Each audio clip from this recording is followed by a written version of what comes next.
आज तीसरे दिन लगातार निफ्टी ने 19,000 के ऊपर क्लोजिंग दी है, जो कि निफ्टी के लिए पॉजिटिव हो जाता है। लेकिन निफ्टी ने मंथली बेसिस पे जो रेंज बनाई थी, आज निफ्टी ने उस रेंज का ब्रेकडाउन भी दिया है, जो कि निफ्टी के लिए काफी नेगेटिव हो जाता है।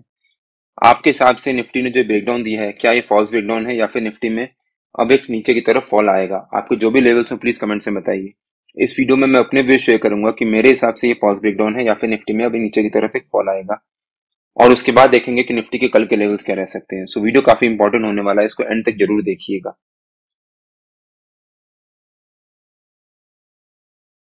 Hello friends, welcome to trade to spend. Nifty के डेली एनालिसिस के एक और वीडियो में आपका स्वागत है। होप आपने हमारा कल का वीडियो देखा होगा, जिसमें हमने अपने आज के लेवल शेयर किए थे। हमने क्लियरली मेंशन किया था कि अगर निफ्टी एक गैप अप ओपनिंग देता है तो वहां पर हमें जंप नहीं करना, हमें वेट करना है निफ्टी की पहली 15 मिनट की कैंडल का।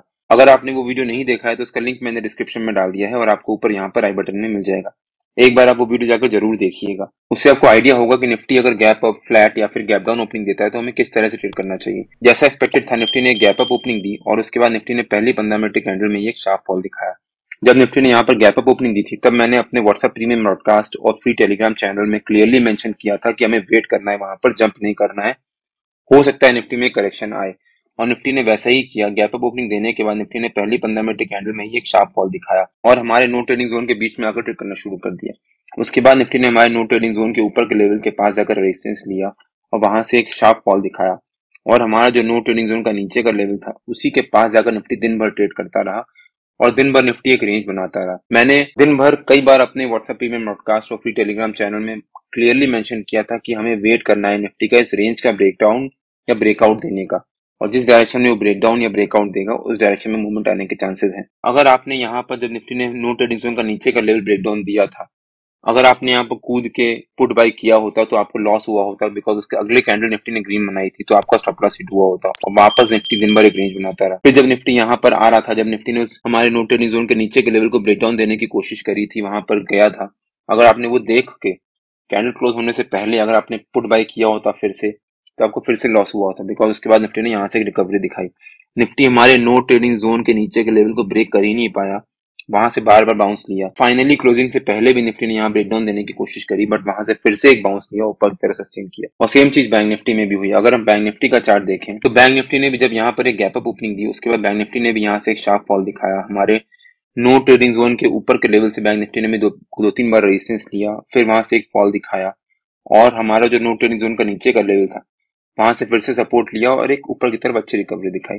फाइनली क्लोजिंग से पहले 3:15 के आसपास बैंक निफ्टी ने यहाँ से नो ट्रेडिंग जोन के नीचे के लेवल को ब्रेक डाउन दिया और उसके नीचे सस्टेन किया। तो उस समय टाइम बचा नहीं था मार्केट में ट्रेड करने का, सो हमने उसको अवॉइड किया। लेकिन नो ट्रेडिंग जोन मेरे लिए काफी इंपॉर्टेंट होते हैं। उस जोन के बीच में नॉर्मली मैं ट्रेड नहीं लेता। जैसे यहाँ पर बैंक निफ्टी ने एक रेंज बनाई थी, अगर बैंक निफ्टी इस रेंज का ऊपर का लेवल को ब्रेकआउट देता, भले ही वो नो ट्रेडिंग जोन के बीच में ट्रेड कर रहा था, लेकिन फिर भी मैं कॉल बाय करता, बिकॉज निफ्टी ने यहाँ पर रेंज बनाई थी, उस रेंज का ब्रेकआउट दिया था। रेंज मेरे लिए काफी इंपॉर्टेंट होती है, मैं अपने हर एक वीडियो में कवर भी करता हूँ और क्लियरली एक्सप्लेन भी करता हूँ। निफ्टी और बैंक निफ्टी के नो ट्रेडिंग जोन्स में डेली बेसिस पे अपने यूट्यूब चैनल में अपलोड करता हूँ। अगर आपने मेरा यूट्यूब चैनल ज्वाइन नहीं किया है तो प्लीज ज्वाइन कर लीजिएगा और बेल आइकन जरूर हिट कर लीजिएगा, सो दैट आपसे ये लेवल्स मिस ना हो। अगर निफ्टी के चार्ट पे वापस आ जाते हैं, जैसे मैंने वीडियो के स्टार्टिंग में कहा कि निफ्टी ने लगातार तीसरे दिन 19,000 के ऊपर क्लोजिंग दी है, जो कि निफ्टी के लिए काफी इंपॉर्टेंट हो जाता है, बिकॉज 19,000 एक साइकोलॉजिकल लेवल भी है, और 19,200 जो निफ्टी ने अपना सपोर्ट ब्रेक किया था, उसके नीचे का जो निफ्टी का पहला सपोर्ट था वो था 19,000 का और फिर 18,888 का।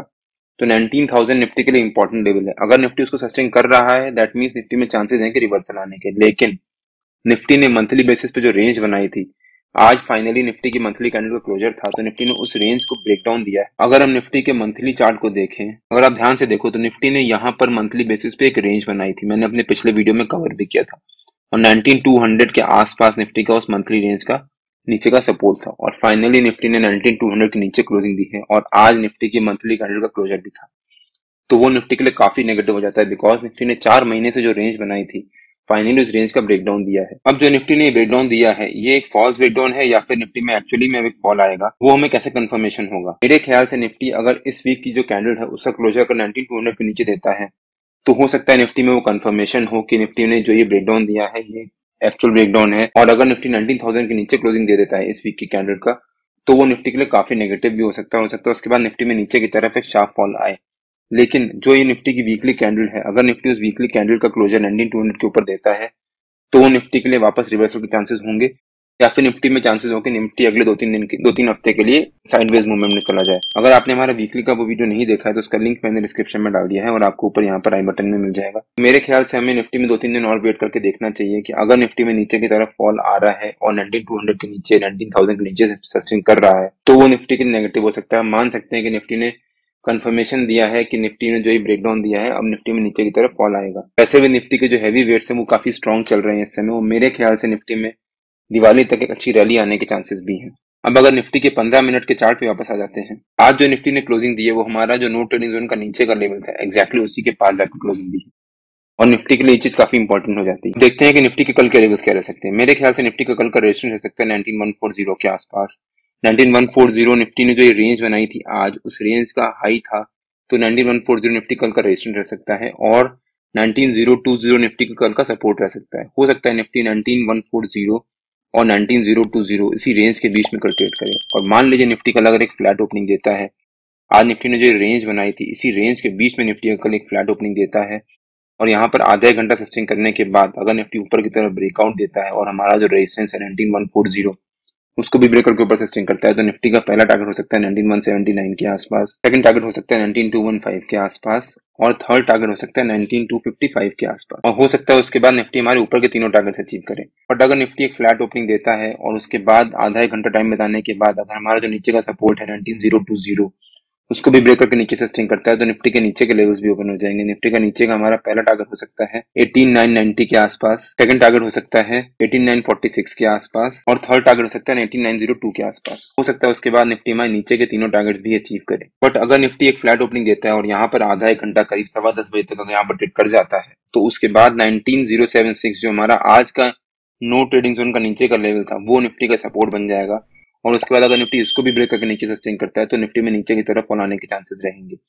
बट मान लीजिए निफ्टी कल अगर एक गैप डाउन ओपनिंग ही दे देता है, आज निफ्टी ने जो शाम को फॉल दिखाई थी सेकंड हाफ में क्लोजिंग से जस्ट पहले उसको कंटिन्यू करता है और गैप डाउन ओपनिंग देता है तो हमें यहाँ पर जंप नहीं करना है। कल बैंक निफ्टी की एक्सपायरी भी है तो हो सकता है निफ्टी में यहाँ पर अगर एक गैप डाउन ओपनिंग आती है तो लोग यहाँ पर अपना प्रॉफिट बुक करें जिस वजह से निफ्टी में पॉजिटिव मोमेंटम आए और निफ्टी वापस ऊपर की तरफ बाउंस दिखा दे। लेकिन अगर गैप डाउन ओपनिंग देने के बाद निफ्टी यहाँ पर आधा एक घंटा ट्रेड करता है और उसके बाद यहाँ पर नीचे की तरफ ब्रेकडाउन देता है तो निफ्टी में नीचे की तरफ एक शार्प प्रॉफिट बुकिंग भी आ सकती है। मान लीजिए निफ्टी कल अगर एक गैप अप ओपनिंग दे देता है तो हमें यहाँ पर जंप नहीं करना है। निफ्टी की पहली 15 मिनट की कैंडल काफी इंपॉर्टेंट होगी, हमें उसका वेट करना है। अगर निफ्टी की पहली 15 मिनट की कैंडल का जो हाई है, निफ्टी अगर उसके हाई को ब्रेक करता है 9:30 बजे या फिर उसके बाद, तो वो उस ऊपर के डायरेक्शन में जाने के चांसेस होंगे और अगर जो उस कैंडल का लो है उसको ब्रेक करता है नीचे की तरफ तो नीचे की तरफ जाने के चांसेस होंगे।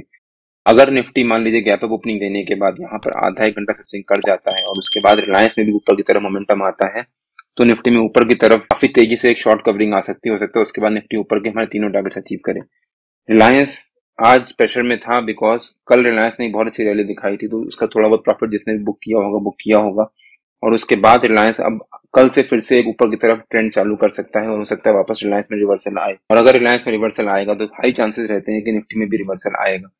निफ्टी और बैंक निफ्टी के जो भी लेवल्स होते हैं वो डेली बेसिस पे मैं अपने टेलीग्राम चैनल में पोस्ट करता रहता हूँ।